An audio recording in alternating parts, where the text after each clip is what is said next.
set up for another game. This time, Event Horizon by Darrin versus Guide Grim to the Goodies. So a couple 40-point standard fleets here. Going to be using standard rules, with the exception that if you get more than half the starting goal total, so 16 or more, you don't automatically win. So, but I might kind of have a little asterisk with that too. So, but we'll see how it goes. So for dice, see who goes first. Red is going to be the Event Horizon fleet, and then white is going to be the Grim fleet. So, all right. So the Grim fleet is going to go first, as they did in their first game against an HMS Grand Temple UPS fleet. So they're going to place the first island, but they both agreed to use mysterious islands. This mysterious island number 1 that you see 3 copies of here is the core behind what I'm trying to do with Darrin's fleet. So it's not going to be his fleet. You can use it with event-based mysterious islands, but I'm using it with like a gold vacuum or treasure suction theme, essentially. And then I've got actually great turtles are going to be in the other fleet, because they're actually going to try to use this Jollymon, which is proxied by the Zephyr, because the regular Jollymon is in the other fleet. Both fleets are using it. So they might try to use that ship to move some great turtles around.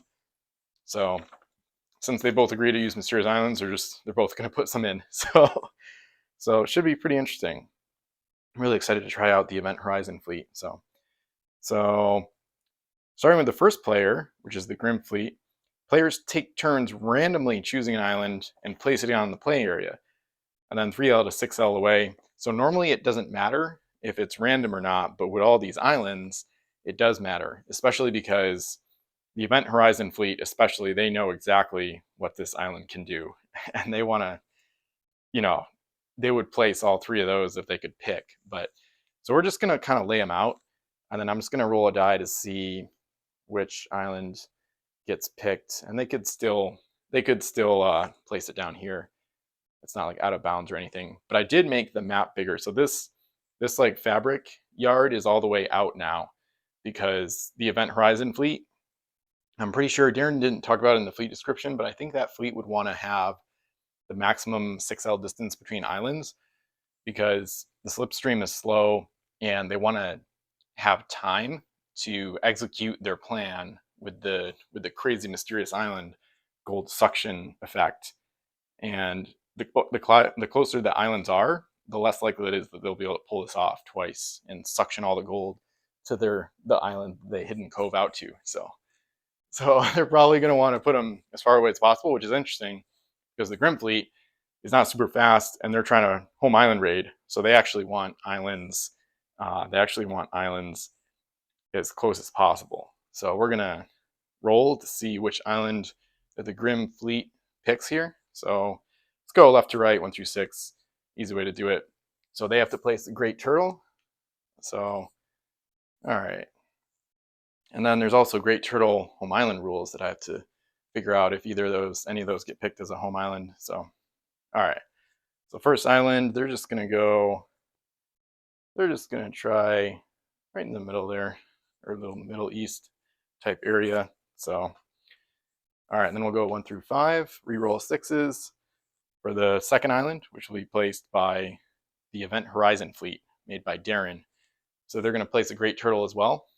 So they just want to put it as far away as possible. So I'm going to have to get out the measurement tool here. I think I'm going to start going southwest here. So 6L, it's been a long time since maybe not too long, but I feel like it's been a long time since I purposely placed islands as far away as possible for the standard rules. So that's 4L, 5L, 6L. So that is quite the distance there. So it's going to be pretty interesting. And third island is going to be placed by the Grim fleet. So let's go 1 through 4. Okay, so re-roll that one. Re-roll again. Everybody's getting 5s so far. Wow, nice rolls here. Probably not going to do that when I have to shoot, but all right. So the first one, so they get to play some of the mysterious islands. They still want it. They want it as close as possible. And something I've kind of thought about a few years ago with this island placement strategic meta is that when one fleet wants islands as far away as possible, usually the fleet that wants them closer kind of gets their way because they can kind of put islands in between ones that are already placed. So they can go look at 3L there, and then they can go about 3L this way, and then put it, as a result, try putting it like about right there. So that looks about right. We'll go a tiny bit closer to this one. And that way, yeah, that looks pretty good. Nice. Okay. So it's the first three. Back to event horizon. Now we're going to go 1, 2, 3, 4, 5, 6. So let's roll the red one. Okay. So they get to place one of their own mysterious islands here. So they want to go way far. I'm trying to think the best way to do this. They should probably go way northwest. It might make it kind of hard for me to play, but that's okay. So we'll just see how it goes. It's not gonna be too long of a game too, because I'm gonna have a 20 minutes per fleet for the whole game.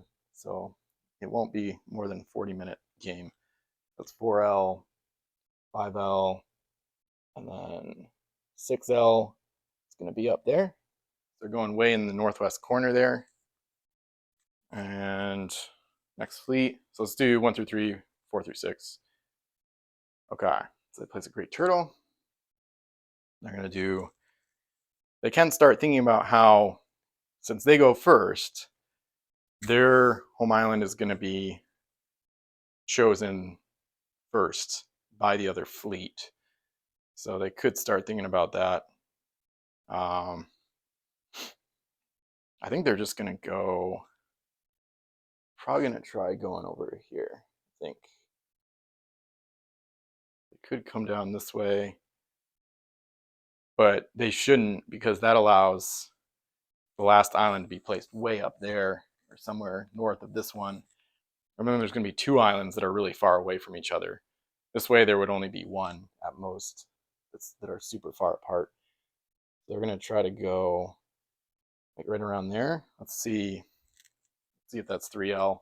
Might be less, so they might have to move it a little bit. Oh no, I think they're good actually. Wow, yeah, it could work out really well.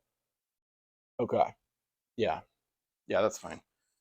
All right, and then last island. So now this is interesting because they're probably going to pick this as a home island for the Grim fleet. That's what Event Horizon is probably going to do, because a couple of reasons. So they want the Grim fleet to be as far away from everything else as possible. So they're going to put this as far away, probably in the northeast corner, as far away from everything else in the game as possible. And by picking this as their home island, it becomes not a mysterious island. So then there's only 1 or 2 options for MI number 1. And the Event Horizon fleet, they kind of want there to only be 1. So then that's the only location that can have the gold suction or gold vacuum effect going on. So the only problem then is if they're not able to get to it quickly via hidden cove, which could happen. So, but I'm going to go way out here. This is pretty funny to think about the meta with the island. So for this, it's way, way out there. This is going to be fascinating to see if the Grim fleet can overcome this. They might, because of Becalmed. That might really help them. So that's 5. And then 6L away. It's been a while since I did a map this wide, especially in a physical game. Maybe on Vast I'll have time, but this is pretty funny. All right, so big map. And so now we come to terrain. So, but before I do that, I think I'm just going to think about it a tiny bit. So the Grim fleet goes first. So their home island gets chosen first by the Event Horizon fleet. I got a better zoom level, so you can see the whole map pretty far apart between the islands, especially that one to the northeast is a full 6L. So pretty wild for me at least. So, all right. So in terms of home island selection, the Event Horizon chooses the Grim, their home island. So they're probably going to put them up there. And then Grim is going to put Event Horizon, I'm not really sure where. They might put them in the northwest because partly because it would take away another mysterious island, and they don't really want them. I guess they could force them. Well, they can't force them to have a mobile home island. So let me check in the code about what it says in terms of great turtles, because I think the player whose home island uh, is chosen as a great turtle is the one that is able to determine how it works. So let's make sure that the great turtle is selected as a home island. At that time, the player assigned to it may choose if its effect will function or if it will be treated as a standard island. Once the game has begun, it cannot be changed. Yep. So therefore, yeah, they're probably going to put them in the Northwest, so they're a little bit closer to Grimm's home island reading. They could put them at either Great Turtle there and then try to like move them closer. But I don't think, I'm pretty sure Event Horizon is not going to allow their home island to be a Great Turtle, or a movable one anyway, even if it's chosen as a Great Turtle. So they're probably going to put them in the Northwest. So just some interesting thoughts for the terrain, because that's going to be next. And so players should agree on the number of terrain pieces that will be used. So, and then it's got to be SOA from other terrain and islands. So I think they might actually agree. I thought about this a tiny bit when I was getting the Event Horizon fleet out. And I think both fleets want fog banks in play. And I think they might agree on 4. It's a pretty big map, so I probably want more than 3 per player. And I don't think either one is like looking to go too crazy with terrain. They both want fog, so it's a little bit easier to align their interests than in some previous games where they had to roll off to see who got what they wanted. So yeah, I'm going to have them agree on 4 terrain placed per player, and then the Grimm fleet gets to go first with that. And I'm just going to grab this pile and bring it around with me. So I'm going to place one. They're going to go ahead and place one like right by their home island. Or it's not their home island, but they're banking on that being where they get placed, basically. It's a pretty good bet. So even if not, it's still potentially a good spot for a fog bank. So and then Event Horizon, they'd like a fog bank near, I'm trying to think. They want one probably, they're wondering, they want one near whichever mysterious island they go to, which is either going to be here or the northwest corner. So they're going to place one in each of those corners, basically within L, so Slipstream can duck into it if needed. So this is getting to be a pretty meta tactical setup here. So all right, so second round for terrain. Grimm fleet going to do another fog. They're probably going to go, they might do one kind of like on the way home in case they are able to home island raid. They might do one kind of on the way home. So they might go right there. And then this fleet knows that they want one near both mysterious islands that they might go to, so they're going to place one there. And then third round, the Grimm fleet kind of wants another one, like probably in between these islands here. So that's third. 1, 2, 3, 4, 5. So another one placed by the Event Horizon fleet. They're probably going to go, they might go in between, I guess. Yeah, they might go kind of like in between these 2 islands. We'll try one there. And now Grimm is kind of, the Grimm fleet might not mind a whirlpool actually, but now they're kind of running out of time. They wanted to put 3 fog banks out. They probably should have argued for 5 train, but whatever, it's too late. So they could put a whirlpool out, but then they have to rely on the Event Horizon fleet to place another whirlpool as the last terrain, which is pretty unlikely, especially because Event Horizon does not want a whirlpool. They really do not. So I think I might just go all fog. I think I'll place one there. And then Event Horizon gets to place the last terrain. So they're going to put one, I'm going to try one right there. That's a little less than this. Okay, cool. So might be a little bit of a boring setup. It's kind of a weird fleet matchup where neither fleet is focused on combat whatsoever. I think Captain Jack Sparrow, the UPS version of him, if you will, is the only captain ability in either fleet, but should still be pretty interesting to see how this turns out, especially with all the mysterious islands. So now we come to home island selection. So the last player chooses which island will be the home island of the first player. So we already know that they want to place the Grim Fleet in the far northeast. So, and the Grim Fleet is not surprised by that at all. So they're going to go settle up here. So this will not be a mysterious island. This will be the Grim Fleet's home island. So they're going to place their Jolly Mon up in the corner there. And then Benji's Cry, Cassandra, and Morocco.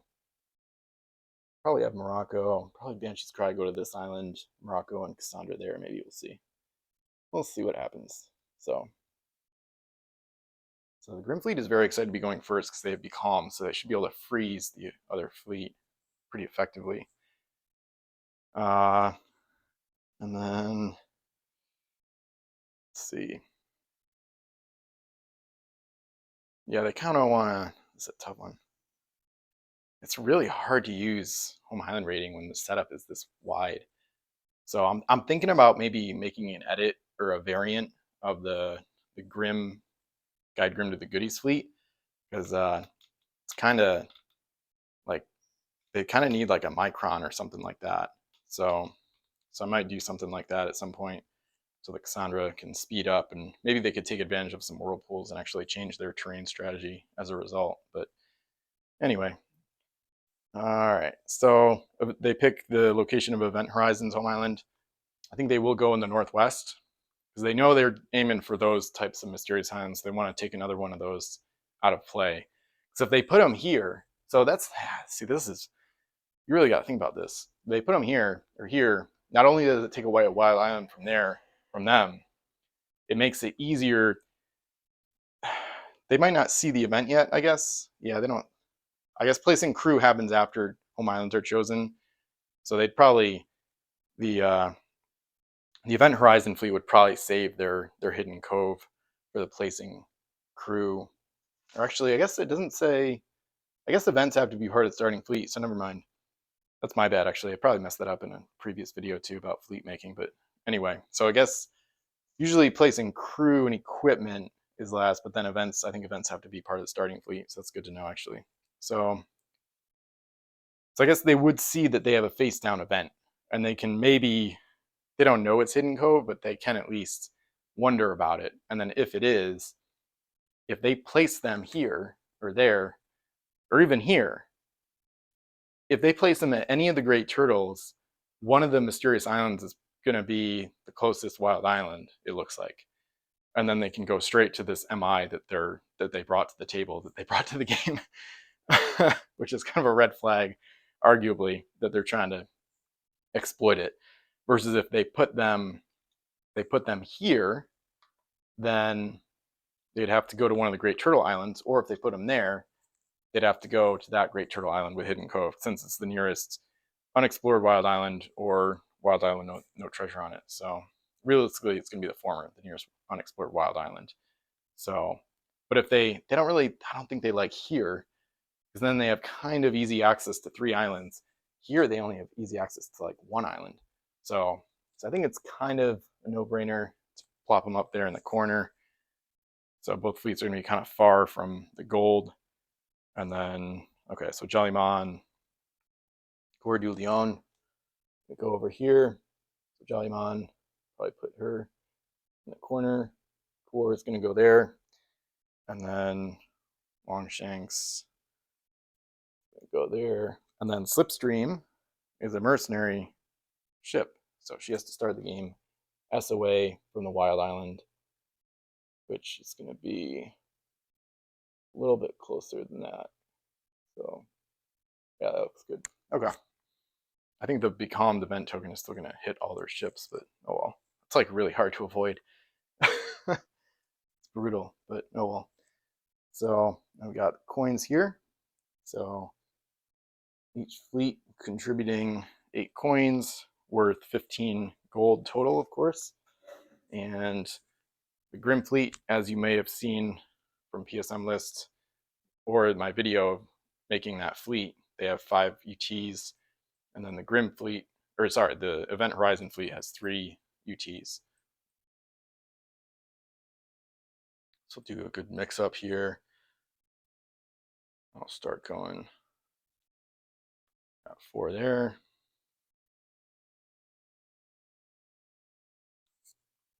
All right.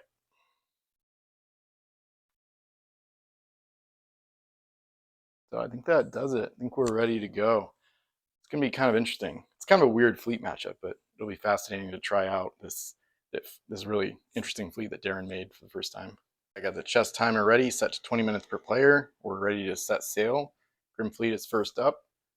So start the timer, and they're immediately going to play Becalmed. So they're going to go ahead, put this within an L of the enemy fleet, and all of them are with an L, so none of them will be able to get move actions on their first turn. So, and then they're going to start speeding out here. Oh, they should make sure they reveal their crew. So Cassandra has a helmsman, and so does Morocco, Barbary Corsair helmsman. And Banshee's Cry has Lucky the Parrot on board, so they're going to take care of their spying first, actually. That's a good idea. So Cassandra and Lucky, between the two of them, can take a peek at 2 crew per turn. So they see Captain Jack Sparrow and Thane Heartless on the slipstream. So this one is Shane Hartley, actually, who did a lot of is the art director, design director. So, all right, so they see those 2, and they start thinking about it being a UPS fleet because of Captain Jack Sparrow, and then they're going to look at one of these coins, which is a 3. So they see that via the Morocco's ability, which is island spying. And then Banshee's Cry is going to get the first move action of the game. Just going to head southwest. And then Morocco and Cassandra probably going to try to tag team this middle island here. So 1, 2, 3. Jolly Mon. They could use her, the Great Turtle. Yeah, might as well. Well, yeah. Let me just slide this out for a second. So the Great Turtles are something I haven't played with in a while, but they're pretty fun. So if no ships are docked to the island, give one of your ships a move action, but move her. Instead, move this island S. This island can be moved within 2S of any ships or other islands. So it can be moved within 2S of terrain. So they're going to go ahead and yank this closer to the Banshee's Cry. And they're probably going to do that. They can do that next turn. That's a nice little usage of the Jolly Mon just sitting at home. So, okay, so that's their turn. And clock starts on the other fleet, but it can't be given move actions. What they can do is play Hidden Cove, so they'll probably do that. Yeah, I guess there's no point in delaying. So they're going to play Hidden Cove, and they're going to cove out Slipstream to dock her at this Great Turtle. The other advantage there is now that Great Turtle can't be sucked towards their other ships via the Jolly Mon. So, and then I'm going to do the turn timers. They're done.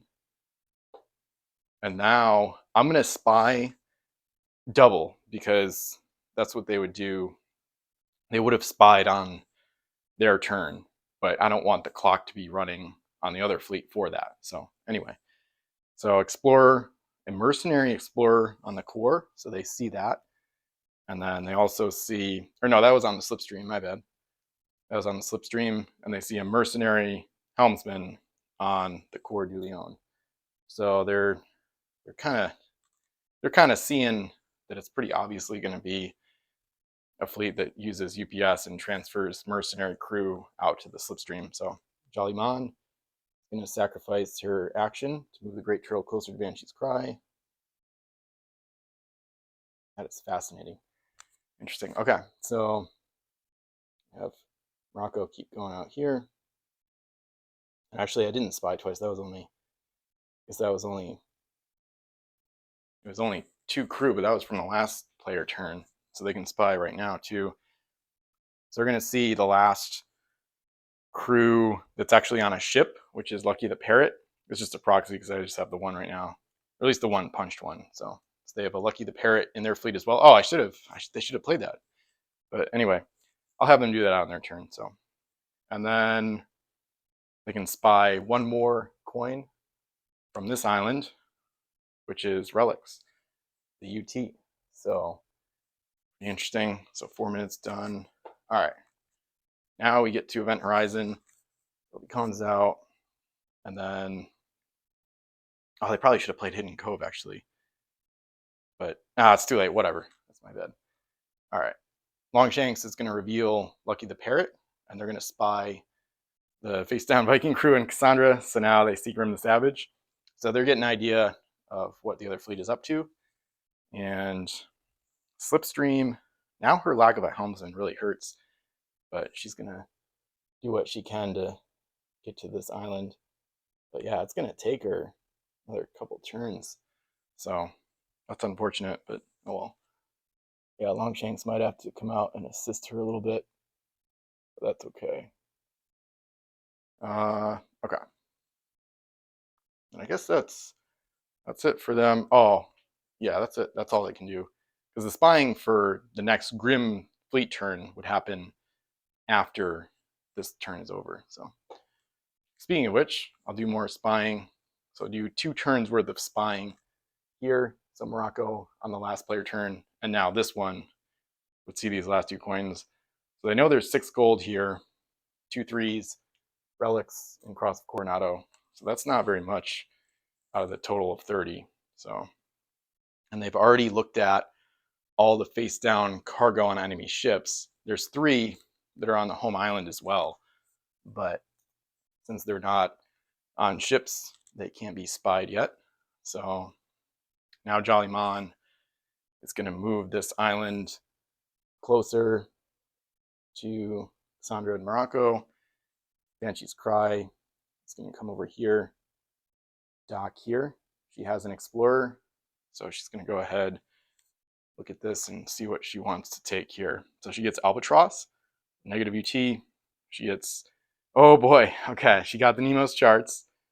That was put in by the Event Horizon fleet. Gives you +2 to a Mysterious Island roll when docking at 1. And then she got Smuggled Goods, so, and a 4.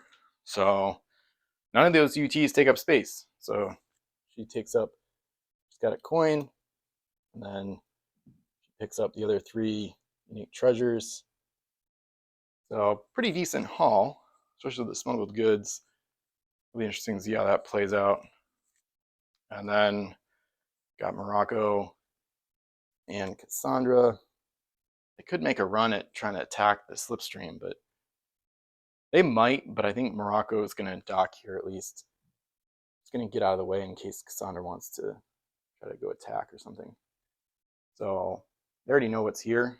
So Morocco is going to be able to grab the relics, and I guess she'll grab the Cross of Coronado. So she has an explorer. So she's able to dock an explorer. Yeah, so the relics doesn't take up space because that's a face-up UT. Cross of Coronado is loaded face down. She could leave that for Cassandra, but I think she wants Cassandra to be able to home island raid and take more coins. So she's going to take the cross in both 3s. So she's going to load all 3 coins. And then Cassandra, let's see. Cassandra might actually, it's a tough one. Yeah, this is getting interesting now. Cassandra's just going to continue, I think. She's going to continue down here. I don't know if she's going to go after Slipstream or not. That's a weird one. It's kind of like the most important ships in each fleet could come into conflict. That'd be weird. Okay, we're using a lot of time. All right, so that's them. Now for spying, so Lucky the Parrot would be able to see 2 crew. There's only one more to look at. So Crimson Angel, which is not a surprise. She allows Grim the Savage to use his abilities on the Cassandra. So Event Horizon, this is ugly for them. I don't know if they should have used Slipstream to explore that first island maybe, but Problem is they need 2 crew transfers to get the helmsman to work. So at least she'll be able to dock, maybe just barely, next turn. So, and then Longshanks is coming in. I don't know if she's going to be useful here, but at least she'll try to head off the Cassandra. And then, oh, I guess their Jollymon can get busy moving great turtles as well. So this one doesn't have any ships docked at it, so they're going to move it towards their own home island. And I think that's, well, actually they can do that with Core as well. Should have done that last turn, but anyway, I'm going to move it. They're going to start moving the great turtle as well. All right, that's their turn. And, okay. All right, let's see. Okay, so Banshee's Cry is going to head home. L, and then Morocco gonna probably do the same, I guess, as well. Get that right here. S, 3 S's, and then they actually still have Hidden Cove. They haven't used their version of Hidden Cove, so they might actually use it to go for more gold, I think. Yeah, they're gonna probably do that. So this island is not yet 2S away. They're actually gonna do that. This is fascinating. This is not turning out how I expected, but we see the weaknesses of the Event Horizon fleet. They really need to be able to cove out to this Mysterious Island number 1 on the first turn. So here it was not the nearest unexplored. It was like the second closest. So the Grim Fleet's Jollymon is going to use her action to move the Great Turtle like over here, basically. And then it's not quite within 2S of that island. And then they're going to flip Hidden Cove and use it on the Cassandra and then have her come south to dock. Because they know that this ship has a captain. So between Captain Jack Sparrow and the 3L cannons and a ram, she's actually a little bit dangerous to Cassandra. So she's actually going to just come south here and then dock like that. She does not have an explorer. So, and then they'd be able to spy. I got to keep the timer in mind. I don't know if they spied. I don't think they can spy. I think, yeah, they could spy 2 coins because of the last player turn they didn't. So they see 2 3s in the southwest. So, and then in terms of coinage, they know that they have 6 on Morocco and 4 on Banshee's Cry, but that 4 can be doubled with smuggled goods. Oh, and they got to roll for Albatross. I should have already done that, but that's all right. So Albatross, Banshee's Cry roll, not a 6. So they're good there. And already used half their time, so all right, so they're done. So they've used both their events now. So the Event Horizon fleet is finally able to dock at the Mysterious Island. So here comes the big roll here. So they need a 4, 5, or 6 in order to trigger the crazy gold suction. The thing is, the other 2 islands are already empty, so it might not be a very big effect, but oh well. So they gotta at least try it. So let's see what happens here. Probably get a terrible roll. Yeah, 2. So +1 with linked crew Thane Heartless. They'll reveal Thane Heartless. And the other fleet already knows he's there anyway. So with that linked crew, +1 to the roll makes it a 3, which means there's no effect. But the nice thing is now Slipstream can explore and send a coin home. So it's going to flip all her crew basically. She explores it. Captain Jack Sparrow. Gratitude explore tokens. So what they got? Oh, they got Runes of Thor. Oh, this is a fun island. Okay. Yeah, 6/3, Neptune's figurehead, and Runes of Thor. So they got to figure out what to send home actually. Trying to think if they want the game to continue longer. I think they would. They build a fort this turn. They could totally do that. The problem is they can't redock this turn to use the Runes of Thor. They might have to use it on something else. Normally they'd want the Runes of Thor for next turn, but by then Cassandra will have already explored this island. So I don't think the gold suction is going to be very effective at this point. It's kind of too late to make good use of it. So they're probably going to flip home, I guess the 6. They could do the 3 and then build a fort with that. So they just got to decide here. They'd probably build, if they flip home, either way, they're going to get +2 gold. So either way, they'll have enough to build Parades, which is a 4 gold fort. So it just matters if they want to try to get the 6 home else a different way. They basically just don't know which of these. One of these coins is probably going to go into fort, but maybe not this turn actually. So I guess in that case, if they don't know, they might not build a fort. They're going to flip home the 6.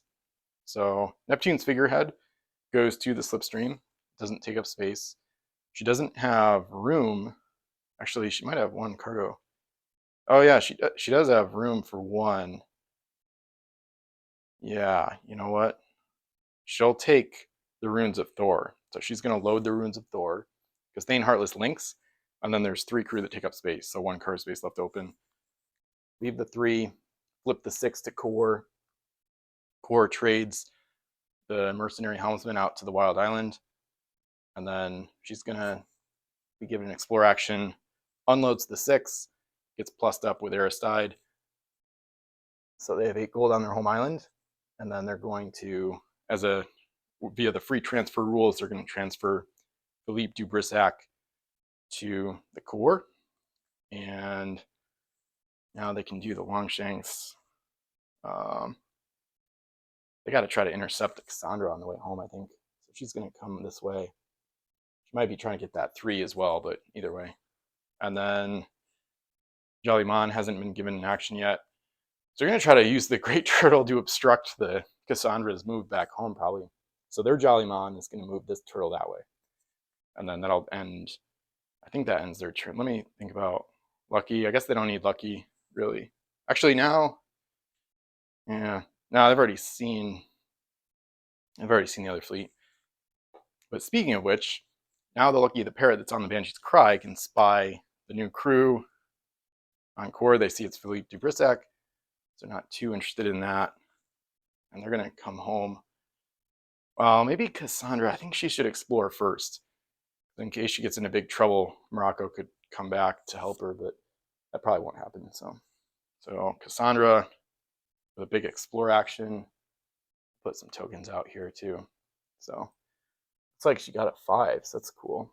She's got Letter of Mark UT, 2 3s, and a 5. So pretty good. Letter of Mark doesn't take up space, so she can load all 4 coins. So she's going to do just that. So now she's full on cargo. And wow, interesting. All right, so the other ships are going to come home. And I guess Morocco, I don't know if they saw this already. See which one is, that's a 3, yeah. Okay, so Morocco spies that, but. All right, so Banshee's Cry coming home, and then in Morocco doing the same end turn. So now we've got Event Horizon. This is where it gets tough because they can't dock at the island. Well, they don't really care. Now they don't even want to trigger the effect anymore because there's no coins to suction from the other islands. So yeah, their strategy's kind of backfired between Becalmed and then the big setup with no mysterious island right near their home island. So, all right. So Slipstream, she does have the runes of Thor. That's good. Oh, let me pause it. I didn't roll for Albatross on Banshee's Cry, so let me do that. See if they get a 6 real quick. Nope. All right. So unpause it, and then Event Horizon's got to decide how they can win. They've got 8. Let me do some little math here. Got 8. Got a 3 on the island that they can plus up. Problem is they're missing too many gold.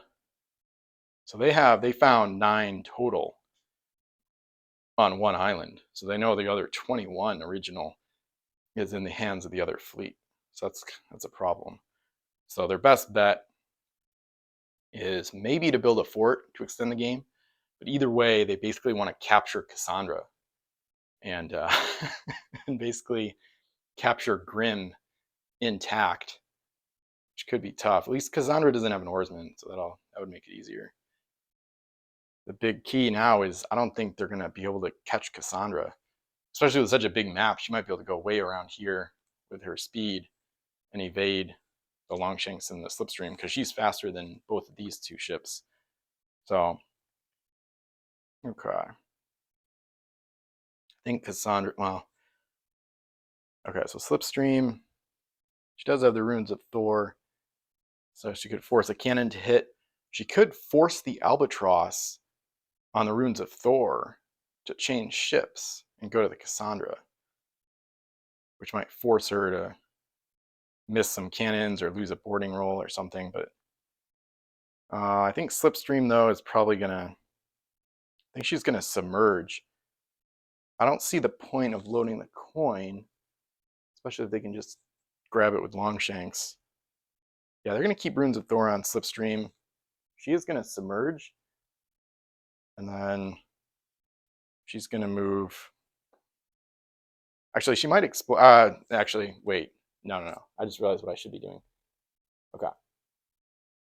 So Slipstream can get up to LS speed. If you read Darrin's fleet description, you'll know how that's about to work, basically.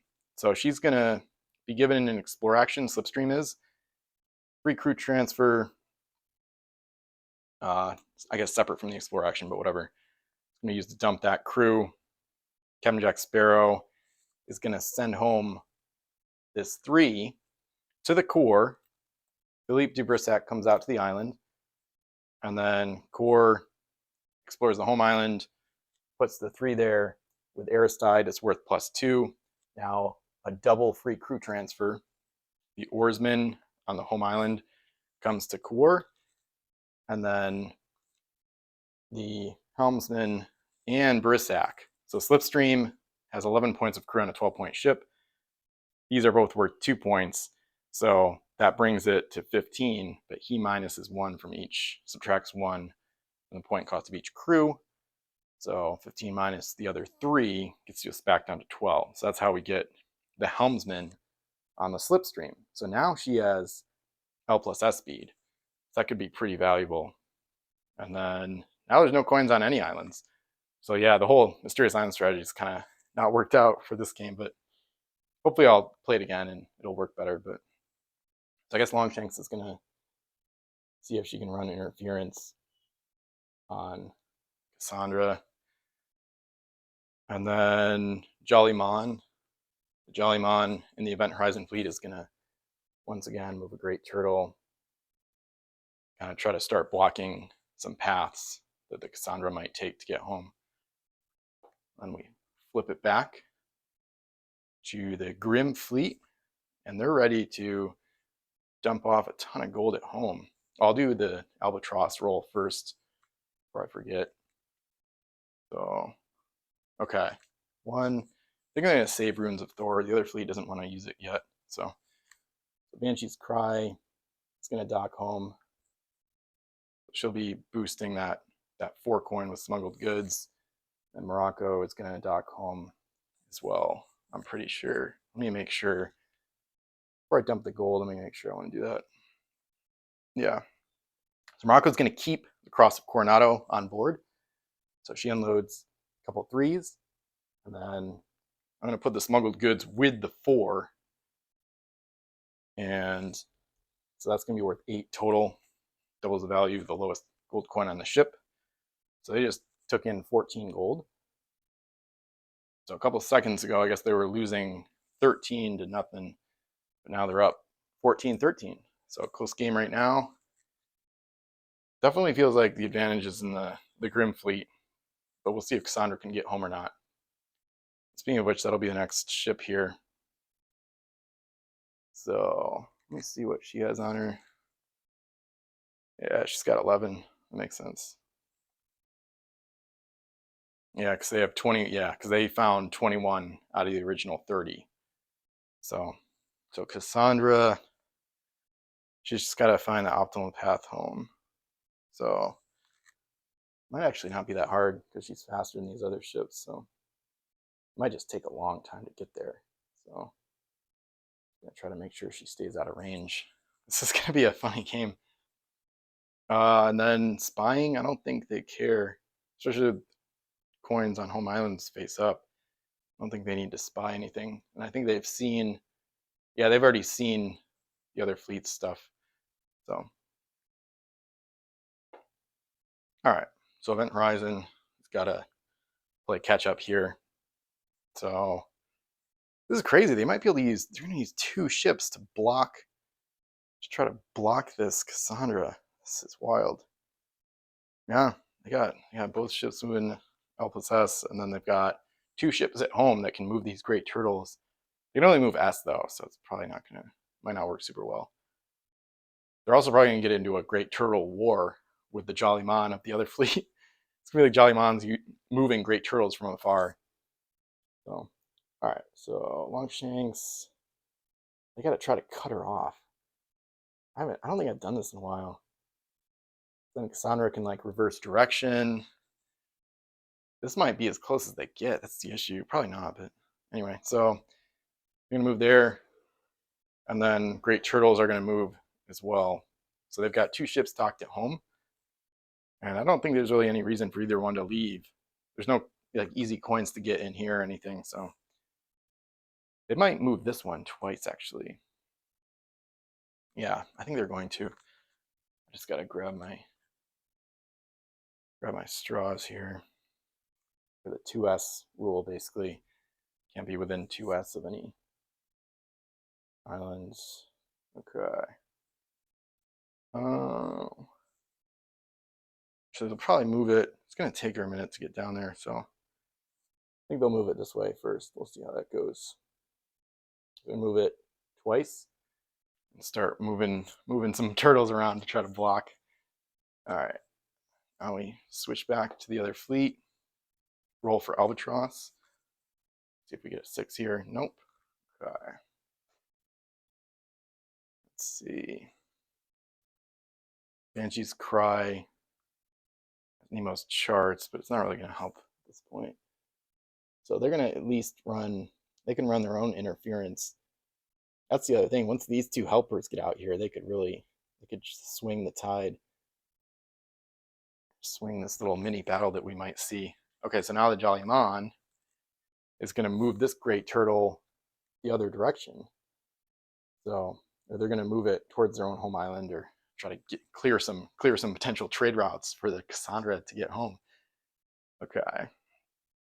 So Cassandra, she can't get to the fog bank.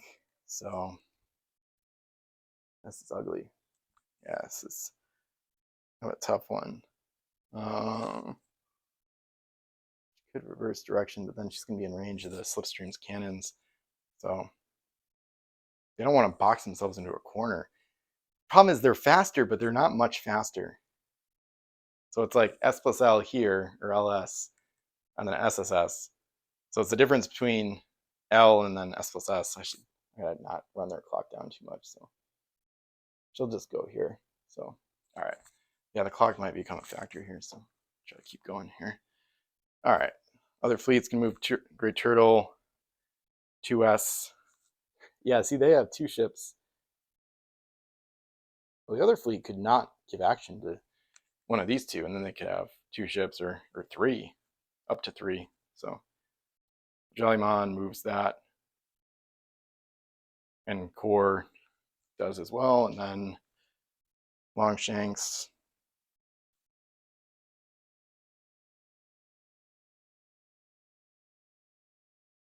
Longshanks is going to go there. They're going to be like almost in range here. Oh, Slipstream might be already, she might be able to get cannons in range right now, I think. Oh, yeah, perfect. All right, that's good. It's not just a chase now. All right, here we go.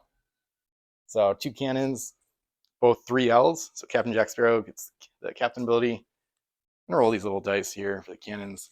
So shooting both at Cassandra, obviously. Need 4s or higher. They do have Runes of Thor, but I don't want to use it right now. Let's see. I think they'll have at least 1 cannon range next turn. So okay, so 1 hit. I'm gonna mark the distance becomes pretty important. So I'm going to mark where that ship is there.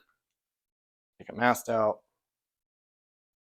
And then I think that's it, because they get basically used all 4 ships. So, all right. So next fleet.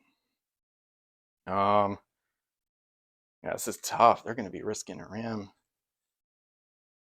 They could keep going into the corner, try to see if help will arrive. Yes, they're not in ramming range. I don't think they're very close to being within ramming range. So let's see. Now I'm going to have their Jollymon move this island. I think they're just going to move it back for now. So, and then Banshee Cry. Both of these ships are like racing south to try to assist the Cassandra in getting gold home. This is a good old-fashioned chase right here. All right, I think that's all. That's pretty much all they can do, I think. Oh, I didn't roll for Albatross. Okay. Banshee's Cry, Albatross roll. Okay.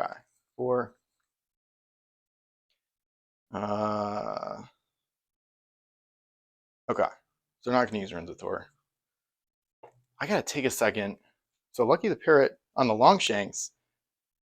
Okay, she hasn't been. I'm going to do 2 spies. One for the last turn and one for this turn. So she's got to look at the face down cargo on Cassandra. They haven't seen these coins. There's a 5 and a 3, so there's 8. So they got a game plan their path to victory. So they know that they don't have to capture the Cassandra on raid. They could just capture her, and as long as they get their gold home, or her gold home, it'd be good. So I wonder, oh, I should try to shoot before. I don't know if I'm in ramming range, but I got to shoot first. Try to maximize the chances of this board working well.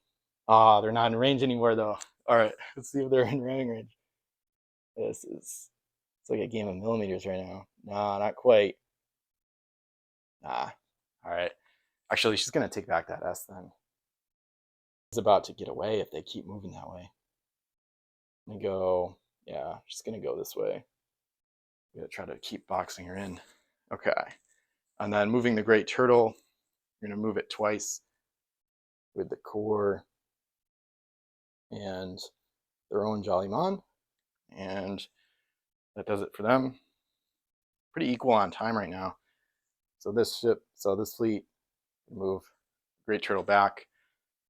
And I don't know if Cassandra, she can't get out of this corner without getting rammed. Or she'd much rather have that than get shot multiple times.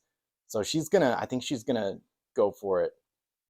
She could just attack Longshanks, but she doesn't want to get pinned. So yeah, she's gonna just risk the ram and hopefully stay out of kin range. And then she's got some support. She's got some decent support coming in. They might not be strong ships.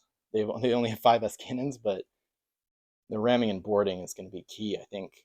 So the clock might be key too. Okay. And then who was spying? I got to pause it for a second. So the other fleet was spying on Cassandra. Okay. So let's switch to Event Horizon. And yeah. And they'll spy. They only need to spy 1 coin. Okay. So switch, unpause it. I'll get the parrot on the Longshanks. Looks at the final coin. So it's a 3. So there's 11 total gold on Cassandra. So whoever gets this gold is going to win. It might get split up, though. It might get complicated in terms of the count. So, all right, here we go. So let me see. Let's make sure I can't shoot Cassandra. Got to make sure I do really accurate measurements. But she's out of range. So Longshanks is going to ram and board. I guess she doesn't want these ships to interfere, but she has to try to block Cassandra, because the most she can hope to take is 1 coin. So, all right, here we go. Here we go. All right, so ram damage. Do that first. No ram damage. And then boarding. So, no boarding bonuses. So, Longshanks. Yeah, okay. So, red die for Event Horizon, white for Cassandra. So, okay. So, Cassandra wins 6-5, and therefore Lucky the Parrot dies off the Longshanks. And then we've got Great Turtle. You can't move it within 2 as many ships though. So wait, let me just make sure I have this right here. That's right where it was. Yeah, any ships or islands. So they might move it back, actually. Yeah, they're actually going to move it back. Try to go like around this fog bank and then that way. All right, and then they're done. So, man, I'm going to have to move the clock a little bit. So Cassandra might be home free now. That was a clutch. She resisted the 1, 2, 3. She resisted the ram and board attempt. So Albatross, I should have already done it, but okay, nothing. Maybe they'll, I think they got to use that now. Yeah, they're running out of time. They're going to use Runes of Thor to force this to a 6. And then that allows them to place Albatross on the Cassandra. So now she gets -1 to her D6 rolls. So that's could be important. Yeah, that they probably should have done that earlier. They just really wanted, they were holding out hope they could get more shots in, but oh well.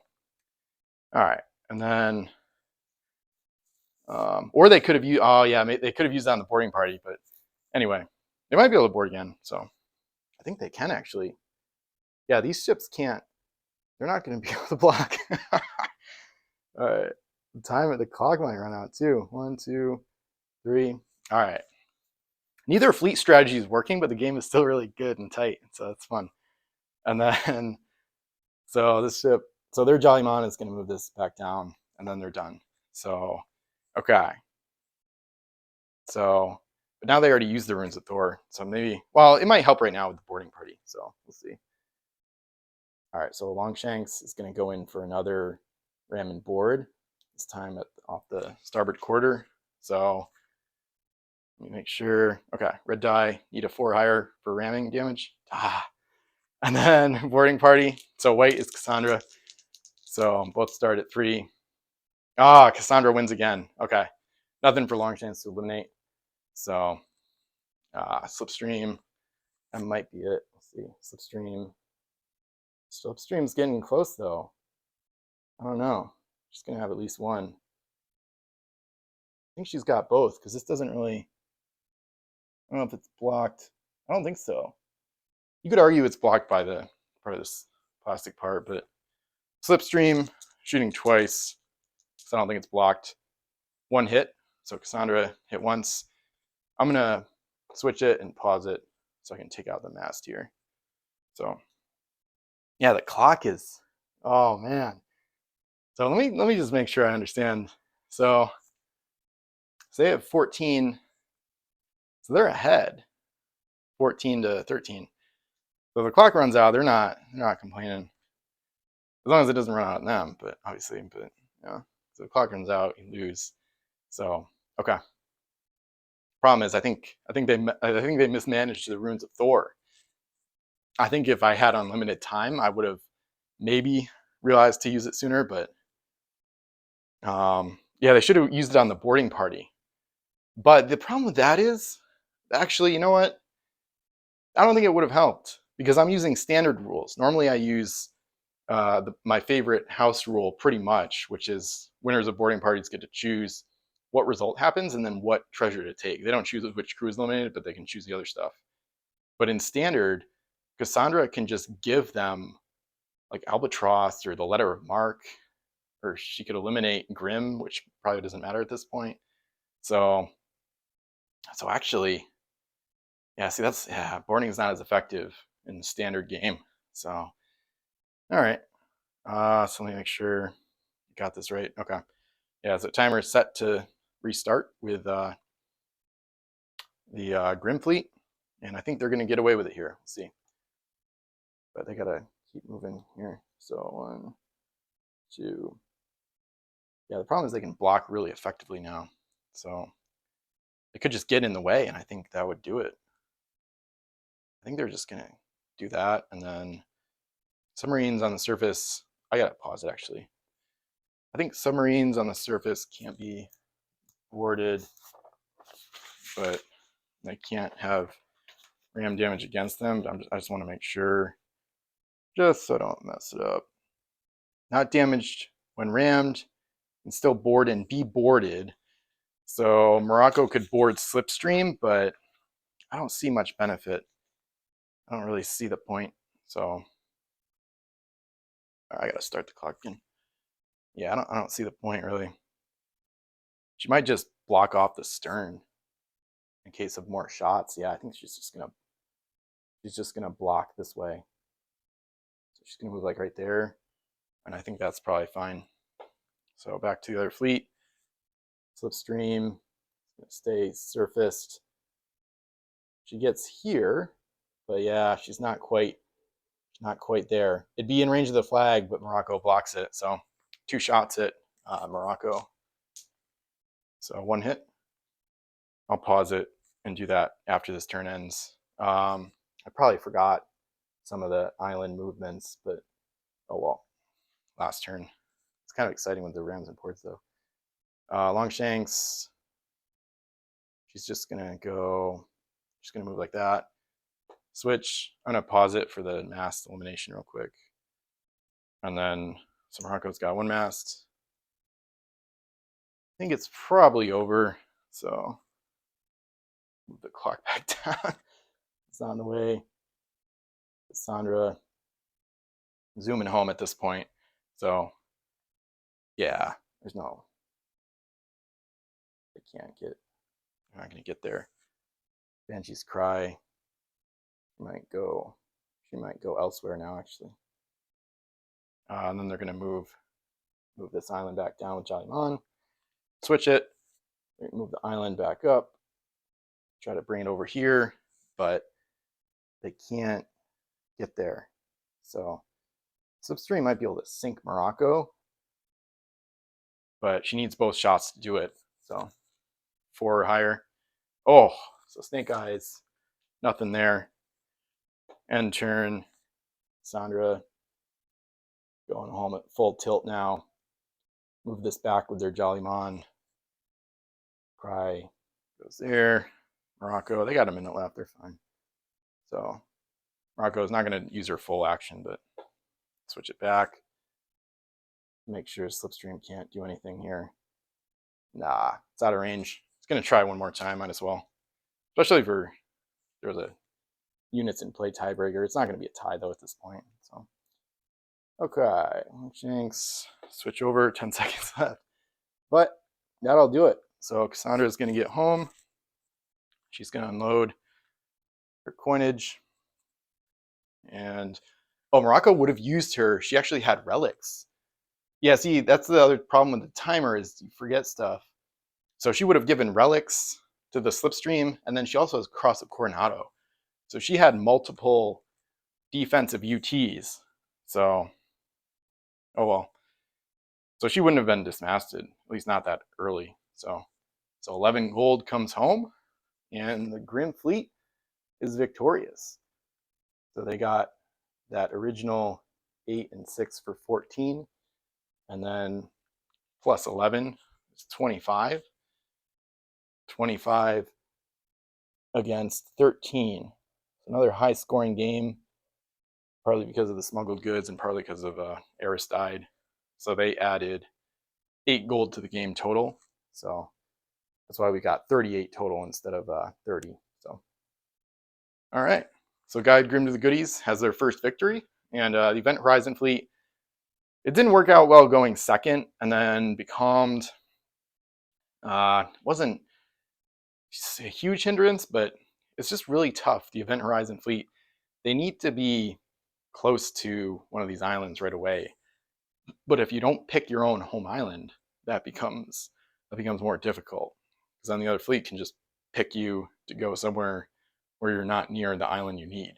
So I still want to try it again in the future for sure, but I might also look into other ways to exploit mysterious islands. So I've been thinking about a bunch this weekend. So anyway, so I hope you enjoy the video. Neither fleet was really able to do their core principle. So Grimm's ship did well and got the winning gold home, or the final gold, I should say. They were already ahead, but no home island raids and none of the mysterious island effects. So a little bit lame in that regard, but it was still a decent game overall for a a game that featured almost no captain abilities, it was still pretty fun. And it did come down to the wire at the end. And like I said, even if Runes of Thor was played optimally, I don't think the Event Horizon fleet would have been able to get enough gold home. So at least they would almost have to have gotten that 5. But so if they got the 5, it would swing it 23 to 18, so they'd still be behind. So they would have had to basically dismask Cassandra, capture her, and bring her home, or take the gold off when she's derelict. But that wasn't realistically going to happen between the support ships coming down from the north and the Longshanks and Slipstream being too slow to really catch the Cassandra properly. They kind of caught her, but didn't work out well enough. So, oh well. But it was still a pretty interesting game. Not too bad overall. So hopefully you enjoyed. Feel free to like the video and check out the affiliate links to support my website, Pirates of Ben, and the YouTube channel. And subscribe for more Pirates content. Thanks for watching.